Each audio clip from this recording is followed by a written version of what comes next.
ഇത്രയും പ്രായമായിട്ടുള്ളൊരു പെൺകുട്ടിയാണ് എന്നുള്ളൊരു കൺസിഡറേഷനോ അങ്ങനെയൊന്നും കൊടുക്കേണ്ട ഒരു ആവശ്യമില്ല. ഒരു പഠിപ്പുള്ള സ്ത്രീ ആയതുകൊണ്ട് മാത്രം ശിക്ഷ ചെയ്താൽ അത് ശിക്ഷ അല്ലാണ്ടാകുമോ, അല്ലെങ്കിൽ പഠിപ്പുള്ളത് കൊണ്ട് ശിക്ഷ കുറച്ച് കൊടുക്കണം എന്നുള്ളൊരു വാദം ഏത് വ്യൂ ഓഫ് പോയിന്റിലാണ് പുള്ളി അത് വ്യക്തമാക്കിയെന്ന് എനിക്കത് മനസ്സിലായിട്ടില്ല. അത് അവർക്ക് എന്ത് വേണോ പറയാമല്ലോ, അങ്ങനെയുള്ളൊരു രീതിയായിരുന്നു. അപ്പോൾ പുള്ളിക്ക് എന്തൊക്കെ ചെയ്യാൻ പറ്റും ആ രീതിയിലെല്ലാം ശ്രമിച്ചു. അതിനു വേണ്ടിയല്ല സ്നേഹിച്ചിരുന്നത്. അവന് അത്രത്തോളം ഇഷ്ടമായിരുന്നു. അതുകൊണ്ടാണല്ലോ അവൻ ഇത്രയും സഫർ ചെയ്തിട്ടും ഞങ്ങളുടെ അടുത്തൊന്നും ആദ്യം ഒന്നും പറയാണ്ടിരുന്നത്. ഞങ്ങൾക്ക് നീതിപൂർവമായിട്ടുള്ളൊരു വിധി വരുമെന്ന് തന്നെയാണ് ഞങ്ങളുടെ പ്രതീക്ഷ. ആക്ച്വലി ഞങ്ങൾ പ്രതീക്ഷിച്ച പോലെ തന്നെയായിരുന്നു പ്രോസിക്യൂട്ടർ സാറും വാദിച്ചത്. വധശിക്ഷ വേണമെന്ന് തന്നെയാണ് സാറും വാദിച്ചിരുന്നത്. അതിനു വേണ്ടിയുള്ള ഓരോ പോയിൻറ്റ്സും സാറിന്ന് കോടതിയിൽ വ്യക്തമാക്കിയിട്ടുണ്ടായിരുന്നു. അപ്പോൾ അത് തന്നെയാണ് ഞങ്ങൾ പ്രതീക്ഷിക്കുന്നത്. ഞങ്ങൾക്ക് എന്തായാലും നീതിപൂർവമായിട്ടുള്ളൊരു വിധി തന്നെ ഉണ്ടാവും എന്നാണ് ഞങ്ങളുടെ പ്രതീക്ഷ. ഈ 2020 കേസ് ഉണ്ടായ കാലം തൊട്ട് ഇത് ഏറ്റവും നല്ല രീതിയിൽ ഒരു അന്വേഷണം നടന്നു എന്നാണ് ഇപ്പോൾ കേരളത്തിൽ നടന്നതിൽ ഏറ്റവും നല്ല രീതിയിൽ ഒരു അന്വേഷണം നടന്ന കേസ് ഇത് തന്നെയായിരുന്നു. അതെ, നിങ്ങളുടെ അത് എങ്ങനെയാണ് നിങ്ങളുടെ അനുസരിച്ചുള്ള കാര്യങ്ങൾ തന്നെ നടന്നത്? അതെ, തീർച്ചയായിട്ടും. അത് അന്വേഷണം എന്ന് പറഞ്ഞു കഴിഞ്ഞാൽ അന്വേഷണ ടീമിൻ്റെ ഭാഗത്തുനിന്നും അതുപോലെ തന്നെ ഗവൺമെൻറ്റിൻ്റെ ഭാഗത്തുനിന്നും പിന്നെ മീഡിയാസ് എല്ലാവരും ഭയങ്കര സപ്പോർട്ടായിരുന്നു. കൂടാതെ ഞങ്ങളെ പ്രോസിക്യൂട്ടർ വിനീത് സാറും ഭയങ്കര സപ്പോർട്ടീവായിരുന്നു. അപ്പോൾ അതുകൊണ്ട് എല്ലാം കൊണ്ട് തന്നെയാണ് ഈ ഒരു രീതിയിൽ കേസ് എത്തിയതും ഇപ്പോൾ ഈ ഒരു വിധിയൊക്കെ വന്നത്. പരമാവധി തെളിവുകൾ നമ്മളുടെ അന്വേഷണ ടീം ശേഖരിച്ചിരുന്നു. അതെല്ലാം കോടതിയിൽ ഹാജരാക്കിയിട്ടുമുണ്ട്. ഇപ്പോൾ ഇത്ര നല്ല രീതിയിൽ അന്വേഷണം നടന്നു, പ്രതിയെ കണ്ടുപിടിച്ച് പ്രതിയെ അറസ്റ്റ് ചെയ്ത് ജയിലിലാക്കി ഒക്കെ നടക്കുന്ന സമയത്തിൽ പെട്ടെന്നൊരു നിമിഷം കോടതി ജാമ്യം അനുവദിക്കുന്നത് സാഹചര്യമുണ്ടായി. ഒന്നാം പ്രതിക്ക് തന്നെ ജാമ്യം അനുവദിക്കുന്നത് ആ സമയത്ത് നിങ്ങൾക്ക് ഇതിലൂടെ പ്രതീക്ഷ നഷ്ടപ്പെട്ടിരുന്നു? ഇല്ല, അത് നിയമത്തിൻ്റെ കാര്യങ്ങൾ കുറേ മനസ്സിലാക്കിയിരുന്നു. അപ്പോൾ അത് വച്ചിട്ടാണ് ജാമ്യം കിട്ടിയതെന്ന് മനസ്സിലായി. വിഷമമുണ്ടായിരുന്നു, ഇല്ലെന്ന് പറയുന്നില്ല. പക്ഷേ പ്രതീക്ഷ ഉണ്ടായിരുന്നു, ഈ ഒരു രീതിയിൽ കേസ് കൊണ്ടെത്തിക്കാൻ പറ്റും എന്നുള്ളൊരു പ്രതീക്ഷ ഉണ്ടായിരുന്നു എന്തായാലും. നമ്മൾ ഈ അന്വേഷണ ഉദ്യോഗസ്ഥനോട് സംസാരിക്കുന്ന സമയത്തും അദ്ദേഹവും ജോൺസൺ സാർ നമ്മളോട് പറയുന്ന ഒരു കാര്യം എന്ന് വെച്ചാൽ ആദ്യ സമയം തൊട്ടേ ഗ്രീഷ്മയ്ക്കിനകത്തൊരു പേടിയൊന്നും ഇല്ലായിരുന്നു എന്നുള്ളത് സാർ. അപ്പോൾ എല്ലാ കാര്യങ്ങളിലും കളിച്ചിരിക്കുന്ന രീതിയിൽ രക്ഷപ്പെടാൻ പറ്റുമെന്നുള്ള സാഹചര്യത്തിലൂടെ തന്നെയായിരുന്നു പൊയ്ക്കൊണ്ടിരുന്നത് എന്ന് പറയുന്നുണ്ട്. നിങ്ങൾക്ക് ഏതെങ്കിലും സമയത്ത് അങ്ങനെ തോന്നിയിരുന്നു? അവൾ അങ്ങനെ പ്രതീക്ഷിച്ചിട്ടുണ്ടായിരിക്കാം, മേ ബി തെളിവുകൾ കിട്ടത്തില്ല എന്നൊക്കെയുള്ള രീതിയിൽ. പക്ഷേ നമ്മളുടെ പോലീസുകാർ, അന്വേഷണ ടീം പരമാവധി തെളിവുകൾ ശേഖരിച്ചിട്ടുണ്ടായിരുന്നു. അപ്പോൾ അതെല്ലാം ഈ കേസിന് നല്ലപോലെ അഡ്വാൻറ്റേജായി. പിന്നെ കൂടാതെ മെഡിക്കൽ തെളിവുകൾ ഒരുപാടുണ്ടായിരുന്നു. ഡിജിറ്റൽ തെളിവ് കൂടാതെ മെഡിക്കൽ തെളിവുകൾ ഭയങ്കരമായിട്ട് കേസിന് അഡ്വാൻറ്റേജ് ആയിട്ടുണ്ട്. അപ്പോൾ അതിനുവേണ്ടി ഒരുപാട് ഡോക്ടേഴ്സും പിന്നെ വി പിള്ള സാറ് എല്ലാവരും അതിനുവേണ്ടി മൊഴി പറയാനായിട്ട് കോടതിയിൽ വന്നായിരുന്നു. അപ്പോൾ അതെല്ലാം കേസിന് നല്ലപോലെ അഡ്വാൻറ്റേജ് ആയിട്ടുണ്ട്. അതെല്ലാം കൊണ്ട് തന്നെയാണ് ഈ ഒരു വിധി കിട്ടിയതെന്നാണ് എൻ്റെ വിശ്വാസം. ഇന്നത്തെ പ്രോസിക്യൂട്ടറിൻ്റെ വാദത്തിനകത്ത് പറയുന്ന സാധനമുണ്ട്, ഗ്രീഷ്മയ്ക്ക് ചെകുത്താൻ്റെ സ്വഭാവമാണ്. അതെ, തീർച്ചയായിട്ടും അങ്ങനെ തന്നെയാണ്. അല്ലാതെ ഒരാൾക്ക് ഇങ്ങനെ ചെയ്യാൻ പറ്റത്തില്ല എന്നാണ് എൻ്റെ വിശ്വാസം. കാരണം അത് ഇത്രയും ഒരു 6 മന്തോളം എക്സിക്യൂട്ട് ചെയ്തൊരു പ്രവൃത്തിയാണ്. അപ്പം ഇത്രയും പ്ലാൻ ചെയ്ത് എക്സിക്യൂട്ട് ചെയ്യുക. അപ്പോൾ അത് ഇങ്ങനെ ഒരു സ്വഭാവം ഉള്ളത് കൊണ്ട് തന്നെയാണ്. അപ്പോൾ ഇനി തുടർന്നും ഇത് തന്നെ ചെയ്യും എന്നാണ് ഞങ്ങൾക്ക് മനസ്സിലായത്. ശരി, ഒരു ഉന്നതനായ അഡ്വക്കേറ്റിനെ തന്നെ പ്രതിഭാഗം വയ്ക്കുന്നു, അവർക്ക് ഇത്രയും സാമ്പത്തിക സഹായം എവിടെ നിന്ന് കിട്ടുന്നു, ഇതൊക്കെ എപ്പോഴെങ്കിലും നിങ്ങൾ ചിന്തിച്ചിരുന്നു? ഇല്ല, അതിനെപ്പറ്റി അറിയില്ല, കാര്യമായിട്ട് അതിനെപ്പറ്റി ഒന്നും അറിയില്ല. ഓക്കെ, ഇന്ന് പറഞ്ഞ ഒന്ന് രണ്ട് കാര്യങ്ങളിലൂടെ ചോദിക്കുക. അതേപോലെ ഇന്ന് പ്രോസിക്യൂട്ടർ പറഞ്ഞ സാധനമുണ്ട്, ഷാറൂഖ് എന്ന വ്യക്തിയല്ല ഗ്രീഷ്മ കൊന്നത്, ഒരു സ്നേഹത്തെയാണെന്ന് പറയുന്നുണ്ട്. അതെ, അത് അങ്ങനെ തന്നെയാണ്. കാരണം അവൻ അവസാനം വരെയും പ്രതീക്ഷിച്ചിരുന്നു അവൻ തിരിച്ചു വരുമ്പോൾ എന്തെങ്കിലും പ്രൊസീഡ് ബാക്കി ഫർദർ പോവാമെന്ന്. പക്ഷേ ഈ ഒരു കാര്യം അവൻ പ്രതീക്ഷിച്ചിട്ടില്ലായിരുന്നു. ആദ്യം അവസാനം മനസ്സിലാക്കിയപ്പോഴാണ് പപ്പയുടെ അടുത്ത് കാര്യങ്ങളെല്ലാം പറഞ്ഞത് തന്നെ. അതുവരെ ഒന്നും പറഞ്ഞിട്ടില്ലായിരുന്നു ഞങ്ങളുടെ അടുത്ത് ആരുടെ. അപ്പോൾ അത് ശരിക്കും അങ്ങനെ തന്നെയാണ്. സാറ് പറഞ്ഞത് ഒരു വലിയൊരു പോയിൻ്റ്. എന്തുകൊണ്ടാണ് അമ്മ ഇന്ന് നിങ്ങൾ ഇതിൻ്റെ ശിക്ഷാവിധി കേൾക്കാൻ കോടതിയിൽ പോകണമെന്ന് തീരുമാനിക്കാനുള്ള കാരണം എന്തായിരുന്നു?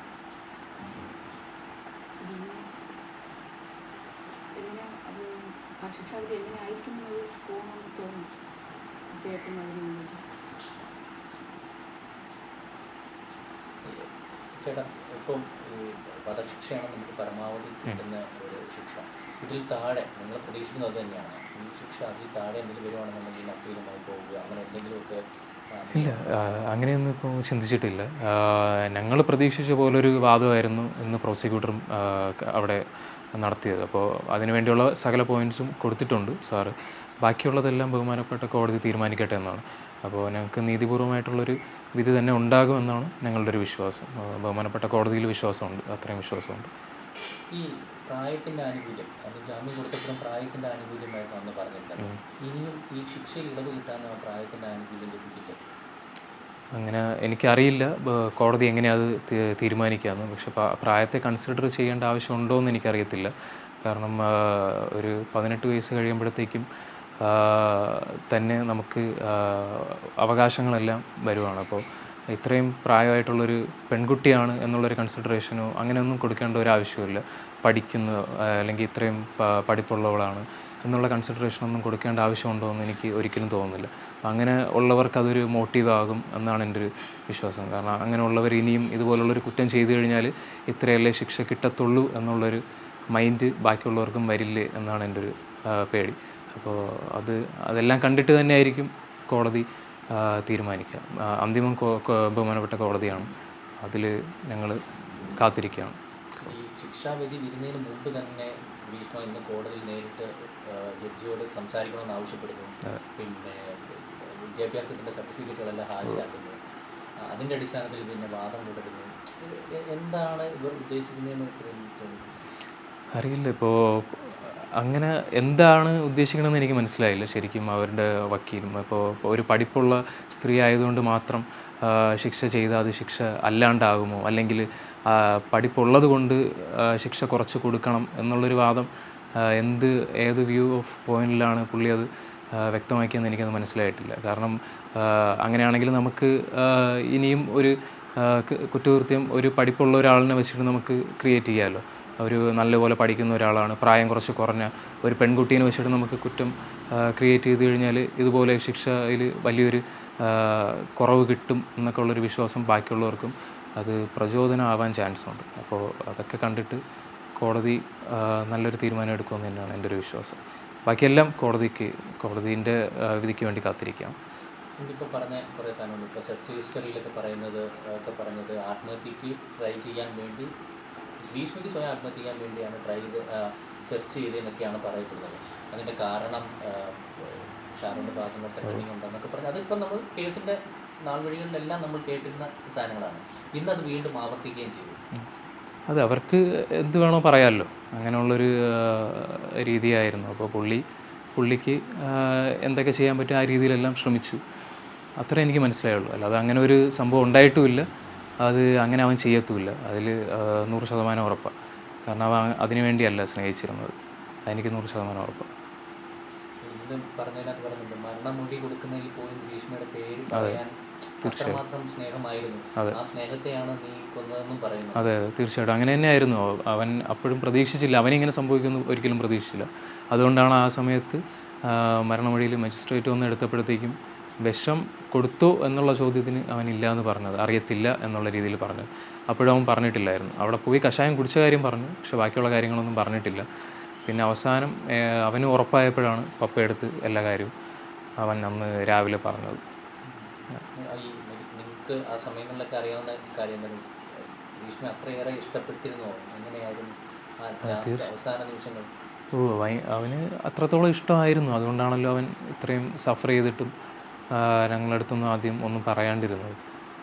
അവസാനം അവൻ ഇങ്ങനെ മരിക്കുമെന്ന് ആയപ്പോഴാണ് പപ്പയെടുത്തത് തുറന്ന് പറഞ്ഞത് തന്നെ.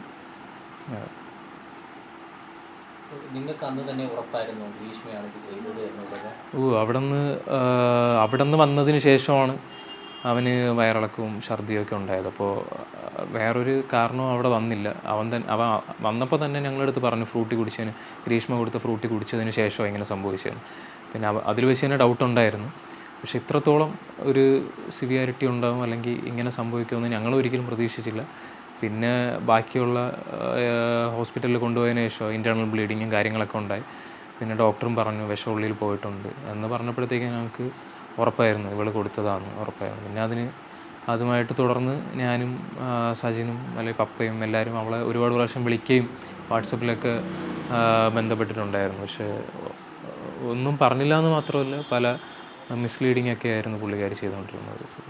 ഇത് ഒരു സാക്ഷിയോ ഒന്നുമില്ലാതെ ഒരു സാഹചര്യ തെളിവുകളുടെ അടിസ്ഥാനത്തിൽ മാത്രം ഇങ്ങനെ വിജയിച്ച ഒരു അപൂർവമായ ഒരു കേസായിട്ട് ഇത് മാറിക്കഴിഞ്ഞു. അത് ശരിക്കും പറഞ്ഞാൽ സാഹചര്യ തെളിവുകൾ മാത്രമല്ല, സാഹചര്യ തെളിവുകളുണ്ട്, അതിൻ്റെ കൂടെ തന്നെ ഡിജിറ്റൽ തെളിവുണ്ട്, ഒരുപാടുണ്ട്. കൂടാതെ മെഡിക്കൽ എവിഡൻസ് ഒരുപാടുണ്ട്. മെഡിക്കൽ എവിഡൻസ് എന്ന് പറഞ്ഞാൽ ഈ കേസിന് വലിയൊരു ശതമാനം അഡ്വാൻറ്റേജ് ആയിട്ടുണ്ട്. അതെല്ലാം കൂടെ കണക്ട് ചെയ്തിട്ട് തന്നെയാണ് ഈ ഒരു വിധി വന്നത്. അങ്ങനെയാണ് എനിക്ക് മനസ്സിലായത്. ഈ ഇപ്പോൾ നമ്മൾ ചർച്ചകളിലൊക്കെ കാണാറുണ്ട്, ഗ്രീഷ്മയെ സപ്പോർട്ട് ചെയ്യുന്ന ആൾക്കാരുമുണ്ട്. ഇവരോടൊക്കെ എന്താണ് പറയുന്നത്? ഒരു സഹോദരൻ, ഒരു അച്ഛൻ, ഒരു അമ്മ അറിയില്ല, അത് അവരുടെ ആ ഒരു മൈൻഡ് തോട്ട്സ് എങ്ങനെയാണ് പ്രവർത്തിക്കുന്നതെന്ന് അറിയത്തില്ല. അപ്പോൾ ഇതുപോലൊരു സാഹചര്യം അവർക്കും അല്ലെങ്കിൽ അവർക്ക് വരുമ്പോഴേ അവർക്ക് അത് മനസ്സിലാവത്തുള്ളൂ. ഏത് രീതിയിൽ ചിന്തിക്കുന്ന ആൾക്കാരാണെന്ന് അറിയത്തില്ല. നിങ്ങൾക്ക് ഇതുവരെയുള്ള എല്ലാ അന്വേഷണത്തിലും കോടതിയുടെ നടപടികളിലെല്ലാം തൃപ്തരാണോ? തീർച്ചയായിട്ടും. ഭയങ്കര ശരിക്കും പറഞ്ഞാൽ ഒരുപാട് ഫാസ്റ്റായിട്ടാണ് കാര്യങ്ങളെല്ലാം നടന്നത് തന്നെ. കേസ് ഇപ്പോൾ 2022 സംഭവിച്ചത്. 2 വർഷം ആകുന്നതിന് മുമ്പ് തന്നെ വിചാരണ തുടങ്ങി. അതും ഭയങ്കര ഫാസ്റ്റായിട്ടാണ് വിചാരണയൊക്കെ കഴിഞ്ഞത്. എല്ലാ ദിവസവും ഞങ്ങൾ പോകുമായിരുന്നു, ഞാനും പോകുമായിരുന്നു. പപ്പയ്ക്കിപ്പോൾ സുഖമില്ലാത്തതുകൊണ്ട് പപ്പ ഇടയ്ക്കേ വന്നിട്ടുള്ളൂ. അല്ലാതെ ഞാനും എൻ്റെ കുറച്ച് റിലേറ്റീവ്സ് എല്ലാവരും പോകുമായിരുന്നു. അപ്പോൾ എല്ലാ ദിവസവും പോകുമായിരുന്നു. ഇപ്പോൾ നമ്മളുടെ കോടതി എന്ന് പറഞ്ഞാൽ ഫുള്ള് എപ്പോഴും നല്ല ഫാസ്റ്റായിട്ട് കാര്യങ്ങൾ തീർത്ത് വിത്തിൻ ഒരു 3 മാസത്തിനുള്ളിൽ തന്നെ എല്ലാ കാര്യങ്ങളും ബാക്കിയുള്ള പ്രൊസീജിയേഴ്സ് എല്ലാം കഴിഞ്ഞായിരുന്നു. അപ്പോൾ എല്ലാം ഭയങ്കര സപ്പോർട്ടീവായിരുന്നു. ഇപ്പോൾ എടുത്തു പറയാനായിട്ടാണെങ്കിൽ നമ്മളെ ടീം, അതായത് സി ബ്രാഞ്ചിലുള്ള ടീംസ്, ഇപ്പോൾ പേര് എടുത്തു പറയാനാണെങ്കിൽ ഒരുപാടുണ്ട്.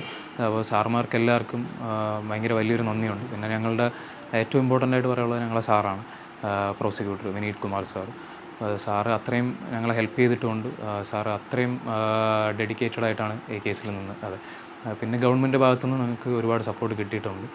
പിന്നെ മീഡിയാസിനെയും പ്രത്യേകിച്ച് എനിക്ക് പറയാനുണ്ട്. കാരണം തുടക്കം മുതൽ ഇനിഷ്യൽ സ്റ്റേജ് മുതലേ മീഡിയാസ് എല്ലാം ഞങ്ങളുടെ കൂടെ തന്നെ ഉണ്ടായിരുന്നു, ഇപ്പോഴും ഉണ്ട്. അപ്പോൾ പിന്നെ പാറശാല സ്റ്റേഷനിലും സജി സാറാണ് സാറിൻ്റെ പേര്, CI ആയി. ഇപ്പോൾ പുള്ളിയുടെ ഭാഗത്തുനിന്ന് ഭയങ്കര സപ്പോർട്ടാണ് ഞങ്ങൾക്ക് കിട്ടിയിട്ടുള്ളത്. അപ്പം ഭയങ്കര സപ്പോർട്ടീവായിരുന്നു എല്ലാ കാര്യങ്ങളിലും. എല്ലാ ടീംസും ഭയങ്കര സപ്പോർട്ടായിരുന്നു.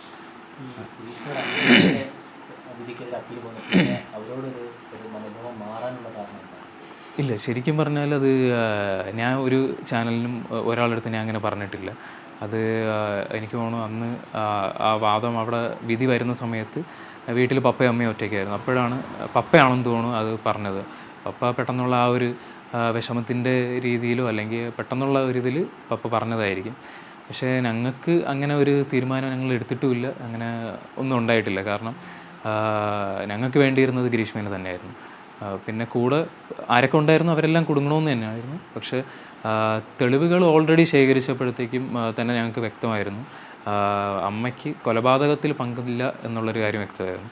കൂടാതെ തെളിവ് നശിപ്പിക്കലിന് കൃത്യമായിട്ടുള്ള തെളിവുകൾ അമ്മയ്ക്കെതിരെ കിട്ടിയിട്ടില്ല, അത് ശരിയാണ്.